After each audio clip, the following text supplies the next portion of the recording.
Chers amis, soyez un peu relax parce qu'aujourd'hui, je vais vous parler de quelque chose qui est vraiment inaccoutumé. Cet homme que je vais vous présenter tout à l'heure s'est marié avec une femme. J'ai dit, c'est une histoire vraie. Cette personne s'est mariée avec une femme qui s'est avérée être sa sœur. Cette femme que ce monsieur a épousée est sa sœur biologique de même père, même mère. Alors, comment l'histoire s'est passée? On suit la vidéo et puis on revient.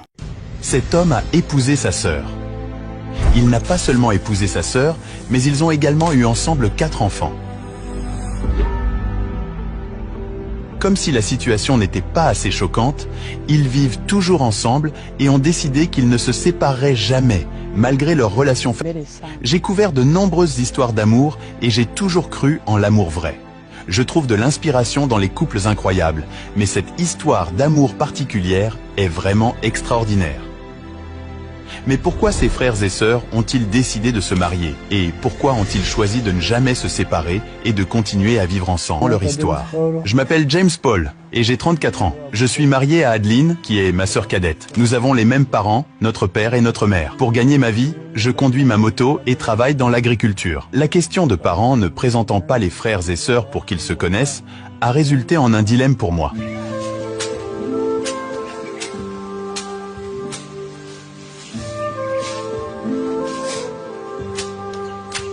James a fini par rencontrer, tomber amoureux et épouser sa sœur principalement parce qu'ils n'ont pas été élevés ensemble. De plus, leurs parents et les autres membres de la famille n'ont jamais fait d'efforts pour les présenter ou les informer l'un de l'autre auparavant. J'ai fini par tomber amoureux d'une femme qui s'est avérée être ma sœur et ensemble, nous avons eu 4 enfants. Nous ignorions notre relation jusqu'à ce que notre 3e enfant soit né et qu'elle soit enceinte de notre 4e. Découvrir notre vraie relation a été une expérience choquante et difficile, surtout parce qu'il semblait trop tard pour changer quoi que ce soit. La révélation est survenue lors d'une réunion de famille avec des tantes et des oncles. Quand je leur ai présenté ma femme, leur réaction a été choquante. Ils ont expliqué le lien entre nous, révélant que nous étions liés à la fois par notre mère et notre père. J'avais été élevé par ma grand-mère, et après la mort de mon père, elle avait été élevée ailleurs. Malgré la découverte de la vérité, nous avons décidé de ne pas mettre fin à notre relation. Nous avons choisi de rester ensemble pour le bien de nos enfants, car nous savions que nous séparer pourrait avoir un impact négatif sur eux. Nous voulions nous assurer que nous pouvions les élever ensemble, maintenir un environnement familial stable et uni malgré la nature non conventionnelle de notre relation. Nous avons tous les deux été choqués, mais c'est ma femme qui l'a le plus profondément ressenti. Je m'appelle Adeline Paoula et j'ai 31 ans. J'ai rencontré James à l'école, qui, de manière intéressante, a été élevé par mes grands-parents, tandis que j'ai été élevée par ma tante. Parmi tous les hommes que j'ai connus et aimés, James se distingue par sa gentillesse et son altruisme. Sa priorité a toujours été le bonheur des autres, et cette qualité a profondément touché mon cœur. Découvrir que nous sommes liés nous a apporté une immense peine. Nos esprits étaient envahis de questions et d'incertitudes. Devrions-nous mettre fin à notre relation? Devrions-nous nous éloigner l'un de l'autre? Devrions-nous trouver de nouveaux partenaires? Quelle était la bonne chose à faire? Malgré les tourments...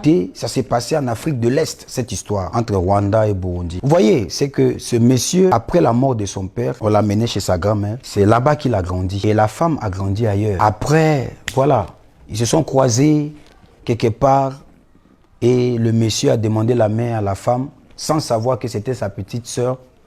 Et ils se sont mariés après avoir fait 4 enfants. Ils découvrent que c'était sa sœur. C'était sa sœur de même père, même mère. Est-ce qu'ils doivent se séparer ou pas? Mais quand vous regardez bien, c'est le papa. Le papa n'a pas pris le temps de présenter tous ses enfants, de faire connaître ses enfants. Et le monsieur est mort. À sa mort, les enfants commencent à se marier entre eux. Il y a certaines choses, on accuse les sorciers, mais nous devons être organisés. Messieurs, tu me suis, tu sais que tu as tes enfants quelque part, que tu as fait quelque part. Fais connaître tes enfants. Il faut que tes enfants se connaissent. Parce qu'on ne sait jamais, avant que ces gens de désarroi n'arrivent. J'exhorte à tous les frères, tous nos bien-aimés, en tout cas, Où que vous soyez, quoi que vous fassiez, qui que vous soyez, évitons ce genre d'histoire dans notre parcours. Souvent, on a tendance à accuser les sorciers. On peut dire que c'est l'inceste, mais les enfants sont innocents. Ils sont tombés dedans. Maintenant, l'amour est trop maintenant. L'amour, allez là, c'est fort. Ils ne peuvent pas se séparer. Ils ont déjà 4 enfants. S'ils se séparent après 4 enfants, ils vont dire quoi? Voilà, c'est important. Lorsque vous êtes une famille, au lieu de passer le temps des railleries, des discords, des querelles, prenez le temps de, comment on appelle ça, de se connaître. La famille doit se connaître. Que ce soit la famille élargie comme la famille restreinte. Papa, tu as fait beaucoup d'enfants. Voilà, tu as le devoir de rassembler tes enfants afin qu'ils se connaissent. Voilà. Ça, c'est notre dimension de l'inceste. Alors, chers bien-aimés, chers amis dans le Seigneur, cette histoire est vraie. Nous tous, on vient de regarder. Et vraiment, j'ai pris que le Seigneur nous aide. Afin que, au travers de cette vidéo, que chacun prenne conscience. Tu as fait un enfant quelque part, ne le cache pas. Présente tes enfants, il faut qu'ils se connaissent. Pour que ces désarrois ne puissent pas se répéter. C'était le pasteur Azaf. Excellent week-end à vous. Que Dieu vous bénisse. Ciao. Journée relax.